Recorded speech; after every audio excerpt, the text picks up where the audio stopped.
nos entreprises, à savoir comment réussir une sortie de crise qui soit durable en s'appuyant sur la transformation de sa fonction finance. C'est un sujet qui est plus que jamais d'actualité puisque, comme tout le monde, vous avez vécu, nous avons tous vécu une crise sans précédent sur laquelle on va passer, sur ses conséquences, sur ses impacts. Mais en tous les cas, cette crise qui s'est caractérisée par un rôle particulièrement névralgique qui a été joué par la fonction finance, aussi bien pour pouvoir faire face aux tensions financières subites, mais également pour pouvoir gérer au mieux le day-to-day, anticiper au mieux avec toute l'incapacité à avoir de la visibilité dans cette période d'incertitude et avec une fonction finance qui, quelque part, comme elle l'a toujours été, mais plus que jamais aujourd'hui, est une colonne vertébrale dans nos organisations, dans nos entreprises. C'est vraiment la tour de contrôle, la colonne vertébrale pour piloter, pour gérer, pour anticiper, pour s'assurer de la faisabilité de nos projets, de nos investissements, de notre capacité à financer nos projets, à financer nos ressources, à payer nos ressources, à gérer également, à faire face aux tensions que connaissent nos clients, que connaît notre marché. Et donc, une fonction qui a été très, très, très fortement secouée durant cette période entre gérer le court terme et les tensions financières et les pressions financières extrêmement fortes et en même temps anticiper et accélérer au mieux. C'est le propos de notre webcast d'aujourd'hui et en particulier, nous allons avoir deux invités, deux intervenants au sein de PwC au Maroc. Je vais commencer par Tom Cools, qui est associé en charge et qui est par ailleurs industry leader et qui est en charge de nos activités de conseil en finance and accounting. Et nous avons également Hicham Hissouni, qui est également associé au sein de PwC au Maroc et qui est associé en charge de nos activités Operational Solutions et qu'il aura l'occasion de vous expliquer en quelques mots lors de son intervention. Peut-être avant de démarrer notre conférence, que nous vous proposons et nous vous remercions d'être présents aujourd'hui avec nous. C'est juste quelques règles d'usage, même si on peut imaginer qu'au bout de 3 mois de confinement et de télétravail, tout le monde connaît ces règles d'usage. Donc, on vous demandera, s'il vous plaît, d'être en mute, juste pour éviter les échos, que de pouvoir poser vos questions à travers le chat. Si vous voyez en haut à droite de votre écran, vous avez un chat qui vous permet de poser vos questions. Et puis, bien sûr, les coordonnées de nos deux experts associés figurent dans cette présentation que nous vous transmettrons par la suite. Et vous n'hésitez pas, bien sûr, à revenir vers eux, à leur poser toutes vos questions, aussi bien à la fin qu'ensuite après ce webcast. Donc, aujourd'hui, pour ce webcast, nous allons adresser un certain nombre de questions et je vais donner la parole en premier lieu à Tom Cools. Avant de démarrer, donc, Tom, si tu veux bien, s'il te plaît, partager avec nous, dans le contexte actuel, quels sont les impacts que vous voyez, vous, en tant que professionnel et expert des métiers de la finance, quels sont les impacts et les attentes vis-à-vis des directions financières que vous avez pu observer dans ce contexte? Ouais, merci beaucoup, Assia, et bonjour à toutes et tous. Et d'abord, voilà, avant qu'on regarde vraiment voilà, la fonction finance, il faut quand même qu'on regarde un petit peu ce qui est en train de se passer dans le monde entier. Parce que je pense que c'est important d'avoir en tête que, bien sûr, il y a de la crise et il y a des impacts à très court terme de la crise, mais je pense qu'en réalité, il y a quelques modifications structurantes finalement de notre société, de notre monde, qui vont perdurer et qui vont avoir un impact aussi sur la direction financière. Chez PwC, on parle donc de ADAPT, donc 5 vraiment changements majeurs et qui je vais juste commenter très très très rapidement. Donc le premier, c'est ce qu'on appelle la symétrie.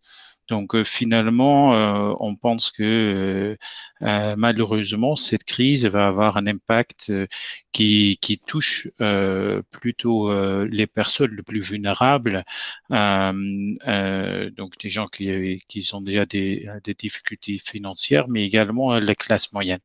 Mais pas que les personnes, également des petites et des moyennes entreprises qui sont souvent mais des capacités financières un petit peu plus limitées que les multinationales ou les entreprises de taille plus large.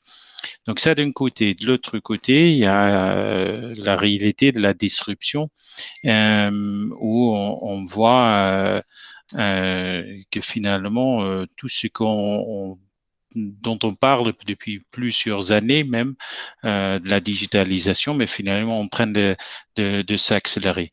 Ça, je pense que tout le monde est d'accord sur ça. Ça, on l'a vécu tous ensemble ces derniers mois qu'on était en télétravail, mais également de ce fait, il faut aussi accepter que donc les entreprises technologiques qui ont fourni tous ces services et toutes ces solutions, ils vont devenir de plus en plus dominantes et ils vont être là dans notre vie quotidienne, que ce soit professionnel ou personnel, de façon durable. Euh, donc, ça veut aussi dire, en tant que directeur financier, vous allez avoir, voilà, à la fois ces entreprises comme peut-être comme fournisseurs de services, mais on peut être certes qu'ils vont pas s'arrêter là. Il faut certainement, voilà, rentrer dans d'autres industries et utiliser cette force de frappe qu'ils sont en train de développer pour offrir des services qu'ils offrent pas encore. Et donc, peut-être demain aussi, vous allez les avoir en tant que compétiteurs. D'accord. Troisième élément, c'est l'âge. Donc aujourd'hui, mais cette crise va quand même avoir un impact sur l'économie qui va ralentir. Et donc, on pense qu'il y aura moins d'opportunités pour les jeunes parce qu'il y aura moins de recrutement qui vont se faire. Ça, c'est notamment un problème comme des pays comme le Maroc où on a une population jeune et donc on a besoin de créer d'emplois. De l'autre côté, sur l'âge, on a un autre impact qui est finalement aussi le fait que dans certains pays, et c'est notamment le cas en Europe, on a beaucoup de gens qui partent à la retraite et donc aussi des systèmes de santé où on doit continuer à investir, il y aura certainement beaucoup plus de pression sur ça. Quatrième élément, c'est le populisme et donc c'est plutôt, je vais dire, de nationalisme, mais c'est d'un côté sur le niveau politique, mais c'est avant tout pour vous, les directeurs financiers, très souvent sur une réorganisation de votre chaîne d'approvisionnement. Et donc, on va aller vers quelque chose de plus local, moins complètement internationalisé. Donc, il faut s'adapter en tant que directeur financier à cette réalité. Et le dernier point, c'est finalement le trust, la confiance. On pense qu'il y aura moins de confiance dans des institutions, que ce soit le public ou des entreprises, et dans leur capacité à répondre à des problèmes les plus structurants. Donc, tout pour vous dire, finalement, ces changements majeurs, ils vont continuer à exister et vous, en tant que directeur financier, vous êtes bien évidemment très, très, très impacté. Donc, on peut passer à la slide après. Comment ça va finalement se matérialiser pour vous? Et donc, il y a d'abord les influences externes dont je viens de parler. Je pense que c'est évident. Mais ça, en fait, ça va aller au-delà de ça, dans le sens qu'il y aura d'un côté ce monde qui a changé, de l'autre côté aussi, mais il faut essayer quand même de rester rentable et donc il faut aller accepter qu'il y aura de plus en plus d'optimisation nécessaire à la fois voilà, sur votre rentabilité, donc sur vos coûts, mais également il faut aller chercher la croissance. Et tout ça va se faire finalement probablement dans un monde qui sera beaucoup plus réglementé, qui sera beaucoup plus complexe. Bon, en interne, donc, comme je disais, ben, il faut certainement aller faire une optimisation des coûts et ça va dépasser clairement la direction financière. Ben, et donc, il faut aller vers plus d'automatisation. Il faut avant tout aller vers plus de pilotage. Donc, plus être simplement dans une logique où ben, je vais faire du reporting sur l'existant, mais beaucoup plus être dans une logique prospective et donc donner des prévisions et ça, très souvent de manière ad hoc. Donc, très souvent, on a tendance à faire du budget, de prévision, de reforecast avec un certain délai. Là, je pense que vos dirigeants, votre direction générale va plutôt demander des choses ad hoc parce qu'il y a des évolutions. Donc, il faut être en mesure aussi de réagir très, très, très, très vite. Et donc, le dernier point, voilà, sur la rentabilité, je pense que j'ai déjà touché à ça. Je pense que c'est important, voilà, effectivement, de optimiser et malgré tout ça, rester avec un niveau de qualité de vos produits et de vos services. Alors, compte tenu de l'évolution de ces demandes et de ces attentes, comment va se caractériser justement la fonction finance de demain?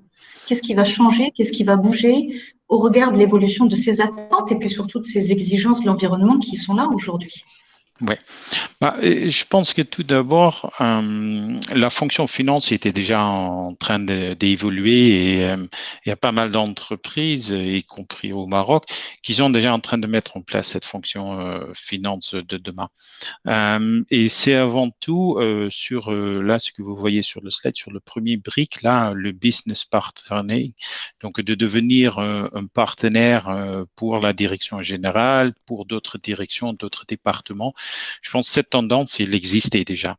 Maintenant, il est en train de s'accélérer, c'est une évidence, parce que avec autant d'incertitudes, autant de prévisions qui sont nécessaires, donc il faut aller vers encore davantage vers ce rôle de business partner.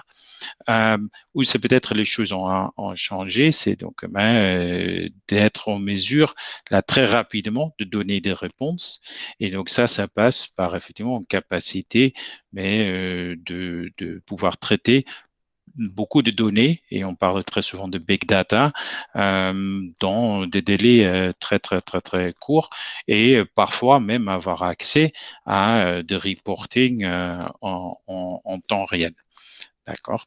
Maintenant, il ne faut pas oublier que ça peut être un élément très important dans la fonction finance de demain. Il y a malgré tout ça, il y a aussi des bases qu'on doit continuer à maîtriser. Donc, il y a la question sur le compliance, donc le respect des réglementations qui sont applicables à votre activité. Ça va continuer. Ça, ou peut-être les choses vont changer, on va aller vers quelque chose qui est beaucoup plus automatisé et simplifié. Et là, très souvent, on parle donc de l'activité plutôt transactionnelle de la fonction finance qu'on va essayer d'améliorer et de digitaliser. Et parfois, ça fait peur à les gens quand on dit ça, mais c'est certes que parmi les solutions le plus adaptées à cette digitalisation, c'est l'utilisation des robots, donc la RPA, donc le Robotics Process Automation, et c'est une évidence que ce sont des solutions très simples, très faciles à déployer. Parfois, nos clients nous disent, oui, mais ça, c'est pour les très, très grandes entreprises aux États-Unis, etc. C'est pas le cas. Il y a aujourd'hui des cas concrets au Maroc où on a déployé de robots pour faire nombre de tâches très, très, très simples, mais qui permettent aux collaborateurs de la direction financière de travailler sur des sujets qui ont clairement beaucoup plus de valeur ajoutée. Maintenant, la fonction finance de demain, c'est cette utilisation de quelques robots. Finalement, il va se beaucoup plus généraliser et on voit effectivement déjà ailleurs des directions financières qui vont créer leur usine de robots, leur Robotics Factories, où effectivement, ils ont réellement industrialisé l'utilisation de ces solutions. Maintenant, juste à très court terme, qu'est-ce qu'ils disent aussi les directeurs financiers, et ça au niveau mondial? On peut passer les slides d'après. Absolument. Là, c'est Hicham. Alors, merci Tom, parce que Tom nous a vraiment mis en perspective des grandes tendances qu'on peut observer au niveau mondial et qui sont des tendances quelque part un peu inéluctables. Alors, si on devait revenir aujourd'hui aux enjeux et aux priorités que nous avons à court terme post-Covid, Hicham, de par les études, et nous avons la chance de faire partie d'un réseau mondial, celui de PwC, il y a une étude très importante qui a été Exactement. faite. Si tu peux Bonjour. partager avec nous. Oui, exactement. Bonjour à tous et à toutes. Donc, PwC a mené une enquête auprès des CFO dans 23 pays et pour faire ressortir un peu les priorités à leurs yeux face à la crise du Covid. Et cette étude a été réalisée entre le 1er et le 8 juin, donc vraiment au cœur de la crise, et elle a permis de faire ressortir 4 priorités majeures. La première d'entre elles, c'est la sécurité et la protection des employés. La notion du care est de plus en plus présente dans l'esprit des CFO et ils sont assez confiants, en tout cas très optimistes sur le fait de pouvoir apporter cette sécurité et cette protection à leurs employés. La deuxième priorité concerne la stabilisation de la chaîne d'approvisionnement. Nous avons tous dans nos sphères privées dû repenser nos modes d'approvisionnement. C'est exactement la même chose dans l'esprit des CFO, où ils ont dû imaginer des approvisionnements alternatifs. Et puis, il y a tout un débat qui est en train d'arriver, enfin qui a commencé et qui va perdurer sur ces prochains mois. C'est tout le débat de la relocalisation industrielle et de la relocalisation de la supply chain. La troisième priorité, c'est d'accepter la décroissance. C'est un exercice inédit pour beaucoup d'entre nous. Nous avons tous fait des business plans ou des budgets depuis plusieurs années en considérant la croissance et là, il faut qu'on accepte une décroissance et c'est complexe dans des business models qui sont construits sur une logique de flux tendu. Donc, il y a un vrai, et c'est un changement de paradigme et il faut pouvoir s'adapter à cela. Et la quatrième priorité, c'est évidemment l'investissement technologique. Et donc, ça rejoint tout ce qu'a évoqué Tom. Donc, la technologie va prendre de plus en plus le pas. Il va falloir qu'on l'accepte, il va falloir qu'on vive avec, il va falloir qu'on l'intègre par la robotisation, par la digitalisation, enfin par beaucoup d'aspects de l'organisation du travail. Alors, de par justement les différents clients auprès desquels vous intervenez, vous observez aussi, quels sont les impacts que vous avez observés, que vous avez pu observer sur les fonctions finances au Maroc? Alors, l'expérience du confinement a généré une très très forte sollicitation des directions financières et sollicitation dans un monde qui s'est fortement accéléré où l'urgence est la règle. Cette expérience grandeur nature va permettre de tirer des enseignements et il faut vraiment prendre le temps de prendre du recul et de tirer les grands enseignements de cette période, et ce qui va permettre de guider les projets de transformation et d'optimisation à la transformation ou optimisation de la fonction finance. Et la fonction finance de demain, pour synthétiser un peu tout ce que nous a présenté Tom, c'est une fonction finance qui sera mobile pour permettre du télétravail. C'est une fonction finance qui sera digitalisée et automatisée, qui permettra d'avoir une information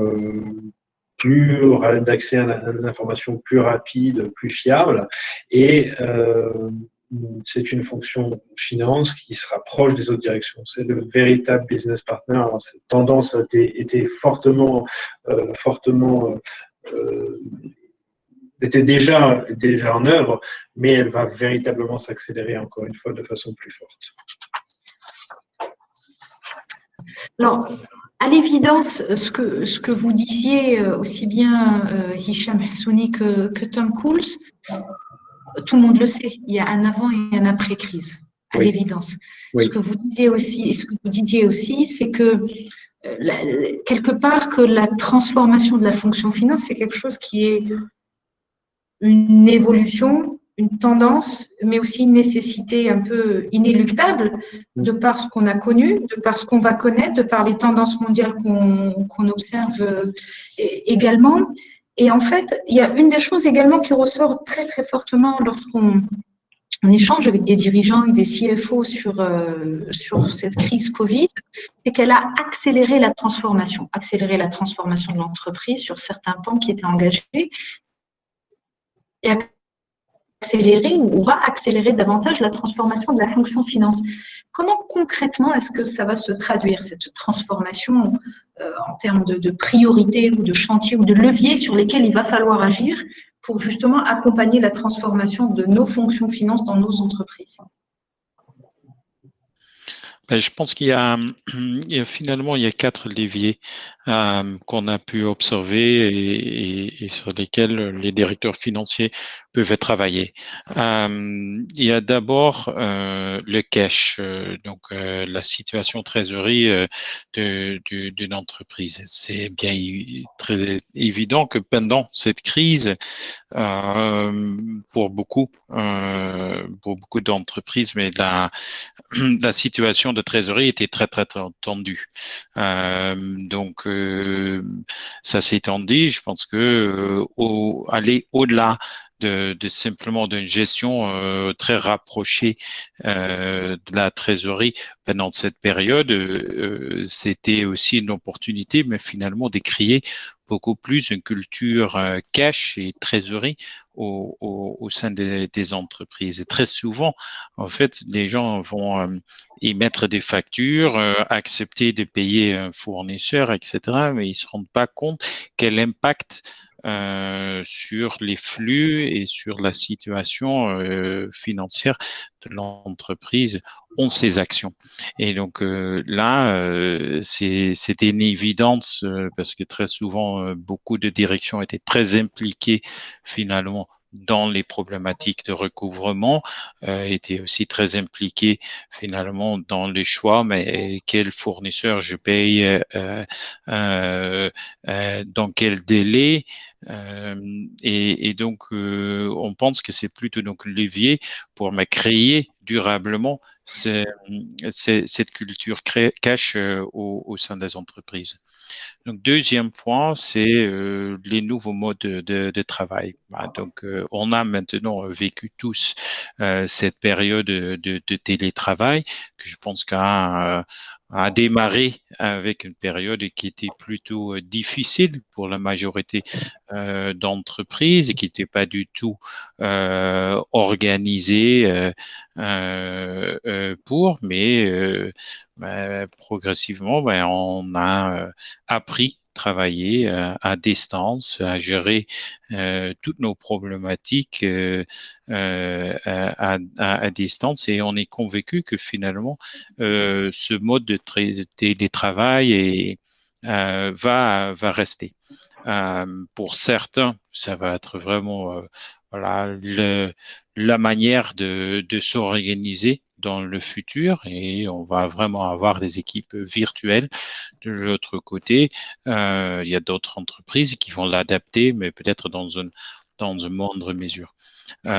Pour vous, le directeur financier, mais le plus important, c'est comment on continue malgré tout ça, mais à gérer une équipe à distance. Et je pense qu'il y a beaucoup des vécus déjà, mais il faut une autre fois voilà, trouver un mode de fonctionnement qui sera adapté parce qu'il faut continuer à motiver des ressources, même au moment qui ne sont pas physiquement à vos côtés. Et le troisième levier qui apparaît, c'est vraiment la digitalisation et l'automatisation. Tout ça est là pour améliorer la productivité de la fonction finance. Une fonction finance qui est de plus en plus sollicitée, qui est un business partner et qui doit pouvoir donner des réponses rapidement au management. Et de la même manière, le quatrième levier, finalement, s'inscrit dans cette continuité de la digitalisation et de l'automatisation, c'est une amélioration du pilotage de la performance et en tout cas la mise en place d'outils qui permettent d'avoir pratiquement en temps réel un pilotage de la performance et de pouvoir prendre les décisions stratégiques très rapidement. Et vous avez tous été, j'imagine, confrontés à des versions multiples de business plan, enfin de budget dans cette crise. Et pour améliorer cela, il faut un meilleur pilotage et il faut des outils qui permettent un pilotage en temps réel. Quel type d'outils peut-on mettre justement en place pour accompagner, pour renforcer le pilotage de la performance? Il y a des outils comme Power BI, il y a des outils comme Tableau que nous avons mis en œuvre chez des clients que nous utilisons également en interne. Ouais.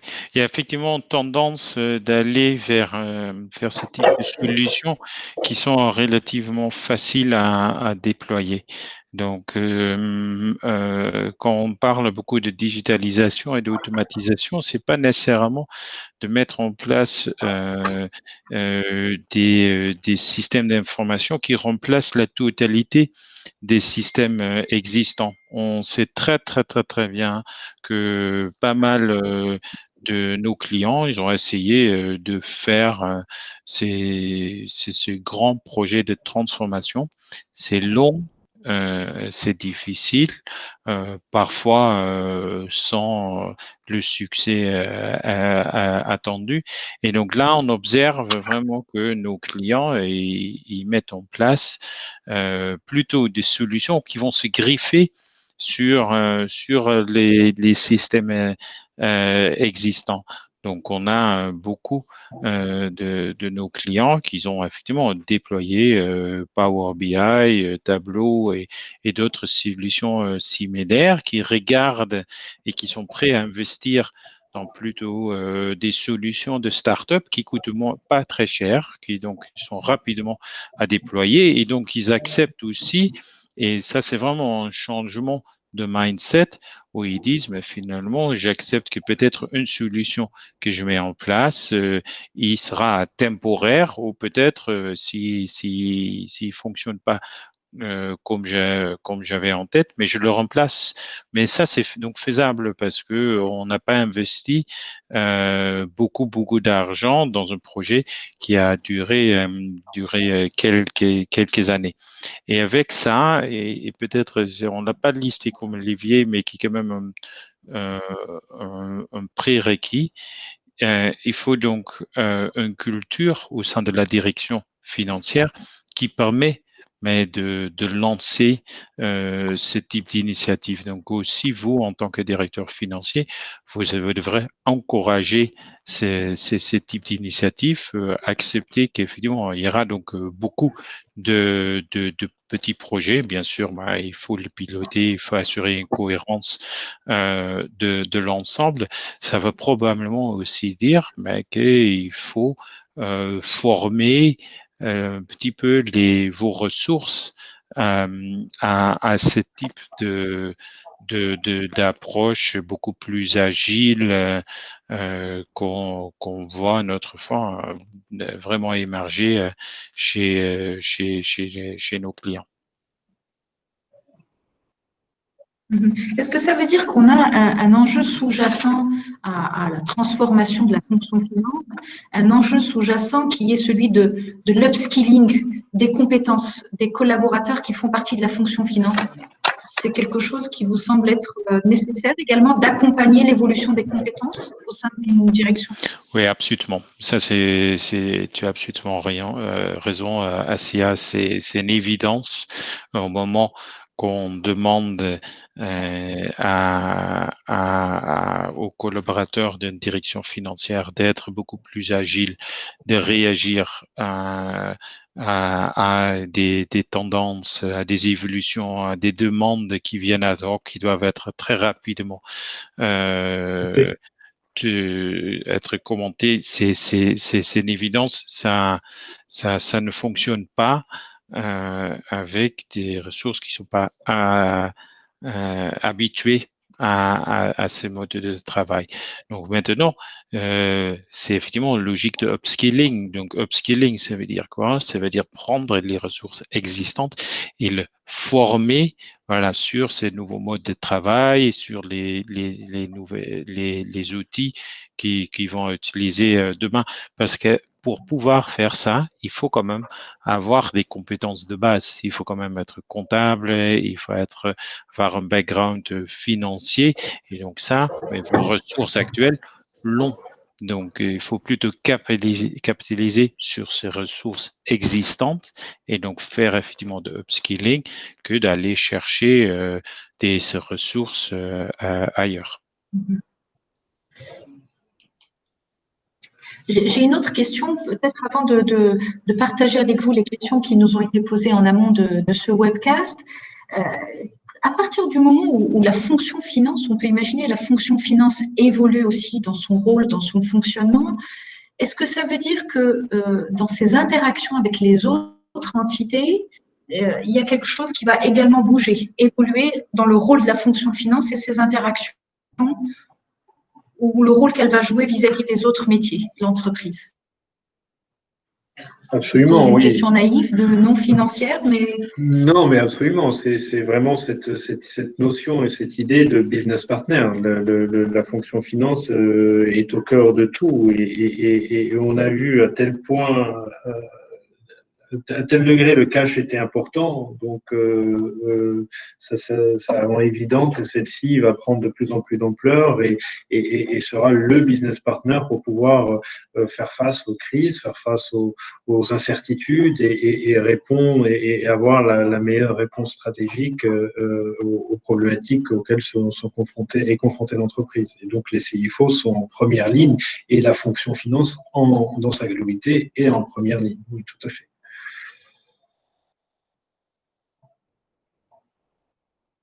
Merci, messieurs. Peut-être quelques mots de la fin. Hicham, je te donne le mot de la fin par rapport à la manière dont nous adressons ces sujets, avant de partager avec vous les questions qui nous sont posées. Alors, j'ai quelques questions qui viennent. Alors, j'ai une première question. L'impact du télétravail et de la réduction des effectifs en présentiel. Qu'est-ce que ça a comme impact sur la fonction finance? J'ai une deuxième question. Je vous donne 2-3 questions, comme ça je vous laisse ensuite réagir. Oui. Cette logique-là, ou dans cette tendance de transformation de la fonction finance, finalement, le choix, est-ce que c'est de continuer à internaliser tous les métiers de la fonction finance, ou compte tenu de ces évolutions, il faut piloter, monitorer, planifier, anticiper, gérer, s'équiper, outiller? Est-ce qu'il ne faudrait pas externaliser une partie de la fonction finance, compte tenu de ces évolutions? Voilà, j'ai sur la structure, quid du télétravail et de la réduction des effectifs en présentiel. Une deuxième question sur internaliser ou externaliser. Peut-être sur le premier point, donc de travail à distance.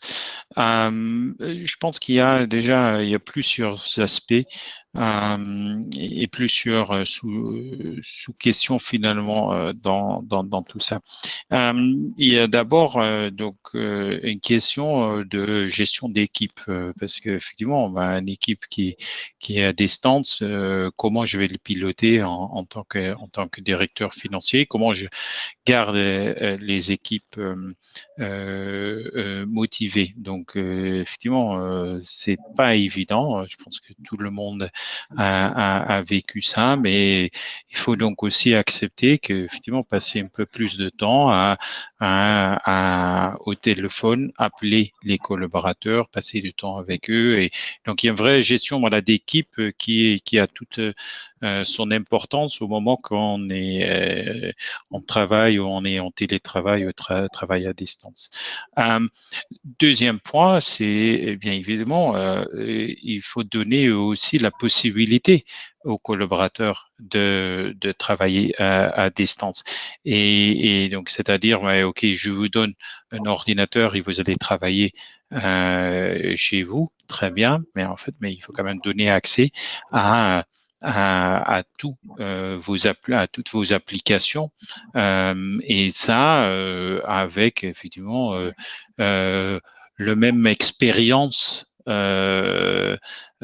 qu'au bureau. Donc, si je vais ouvrir un écran d'SAP ou je sais pas quelle autre application financière, il faut qu'il s'ouvre aussi facilement parce que si j'ai pas cette même expérience que j'ai au bureau, bien sûr, je vais pas continuer à vouloir travailler à distance et après, mais au-delà de ça, je pense que toutes les autres applications bureautiques que l'entreprise doit mettre à disposition pour faire ça en toute sécurité, ça c'est applicable à toutes les directions, mais notamment pour la direction financière qui très souvent travaille quand même sur des documents, sur des données très, très, très confidentielles. Et donc, moment qu'on est à distance, il y a un risque lié au fait qu'on va traiter, on va être à quelque part où éventuellement d'autres personnes pourraient voir ces données. Et donc, il faut aussi sensibiliser les ressources à ce point-là. Pour donner quelques... Oui, Hicham, si tu veux bien réagir sur l'externalisation, j'aimerais qu'on avance quelques slides la présentation. Encore, voilà, merci Charlotte. Donc, l'externalisation, oui. Alors, comment, avant de répondre à cela, comment nous, PwC, adressons-nous notre offre au CFO et pour les aider à la transformation. Nous avons une approche qui va de la stratégie à l'exécution et surtout une approche multidisciplinaire. Et nous sommes forcés à faire cohabiter l'ensemble des équipes qui servent les fonctions finance, à savoir les équipes de consulting, les équipes d'opérationnel solutions ou d'expertise comptable, en fait, d'externalisation pure. Nous avons également une équipe qui fait de l'externalisation de process, de BPO, et les équipes d'audit sont également embarquées dans notre approche pour pouvoir trouver la meilleure organisation, et les organisations sont multiples et dépendent vraiment de l'environnement du client. Ce que je peux vous dire, c'est que l'externalisation est une solution qui répond à beaucoup de choses et que nous sommes en capacité de vous apporter des solutions d'externalisation. L'externalisation peut être partielle, peut être totale, peut être partielle ou totale, et sur des fonctions spécifiques. Donc, c'est une vraie réponse et ça permet effectivement d'assurer une continuité dans cette et d'assurer une agilité de la fonction finance. D'accord.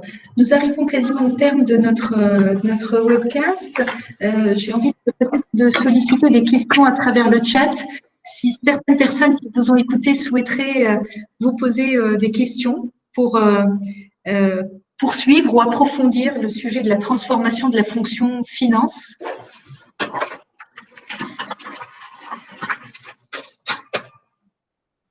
Alors, je ne vois pas de questions, mais moi, j'aimerais vous en poser une toute dernière pour clôturer notre webcast aujourd'hui.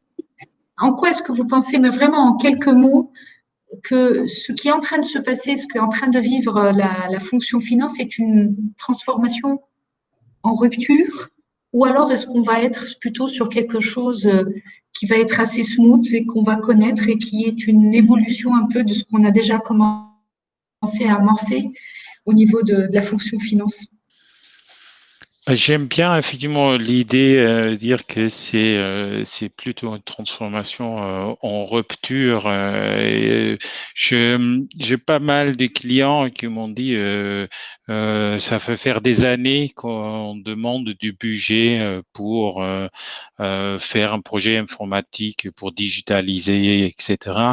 Et toujours on a un retour négatif, et maintenant d'un coup qu'on était en télétravail, les gens ils ont vu pourquoi faire ce type de projet et à quoi ça sert, mais d'un coup les budgets étaient débloqués, et donc cette rupture finalement je pense qu'il va s'accélérer, il va se mettre en place, et c'est pour ça que je suis très confiant que finalement, on va avoir des directions financières encore plus performantes dans les années à venir. J'ai deux questions qui tombent. La première question, est-ce que la transformation de la direction financière est possible en dehors de celle de toute l'entreprise? Parce que finalement, c'est un écosystème, on est dans un écosystème et il y a des interactions entre la fonction finance et tout le reste de l'organisation. Donc, est-ce que c'est faisable? Est-ce que c'est possible ou pas?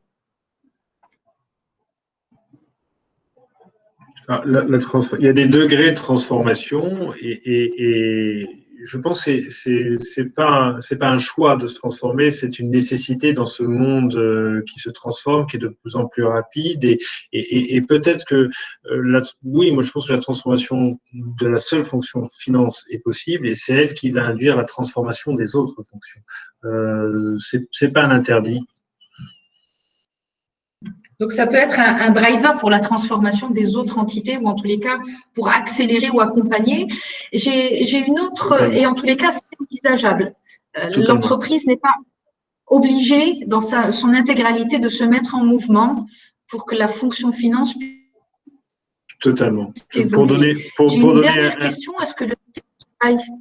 Pardon, pour donner un exemple vraiment concret, vous pouvez gérer de façon totalement digitale vos enregistrements comptables, et vous pouvez gérer de façon manuelle vos demandes d'achat. Mais et puis dans un second temps, avoir une démarche totalement digitale de la demande d'achat à l'enregistrement comptable. Voilà, pour être concret. J'ai une toute dernière question, messieurs. Est-ce que le télétravail géographique peut être appliqué à la fonction finance? Je vais répondre de façon factuelle. Je suis en charge des activités Operation Solutions, donc expertise comptable, et mes équipes et moi-même, nous sommes une espèce de grosse direction financière, et tous nos clients ne sont pas physiquement chez nos clients. En tout cas, pendant cette période, nous avons été à distance totale, et nous avons travaillé en télétravail à 100%, et nous avons pu servir nos clients. Donc finalement, oui, nous pouvons être en télétravail absolu. D'accord. Donc, j'imagine que la question qui a été posée aussi concerne les entreprises qui ont une dimension internationale ou régionale et qui vont avoir des fonctions de finance dispatchées à travers différentes régions ou pays. Très bien. Est-ce qu'il y aurait d'autres questions que vous souhaiteriez adresser à nos deux experts? En tous les cas, merci. Merci beaucoup, Tom Kouls et Hicham Hissouni, pour vos interventions respectives, et merci à tous pour votre participation. Merci pour votre ce document, bien sûr, il est à votre disposition il est partageable. Et nos deux experts, Charlotte, si tu veux bien, s'il te plaît, projeter les coordonnées de Tom et Hicham, qui peuvent rester à la disposition des participants pour répondre à leurs questions. Voilà, donc Tom Coles et Hicham Hussouni. En d'autres temps, d'autres lieux, nous aurions fait ça en présentiel, mais bon, nous faisons maintenant tout cela à distance. À très bientôt et merci à tous. Au revoir. Merci à tous, au revoir. Merci, au revoir.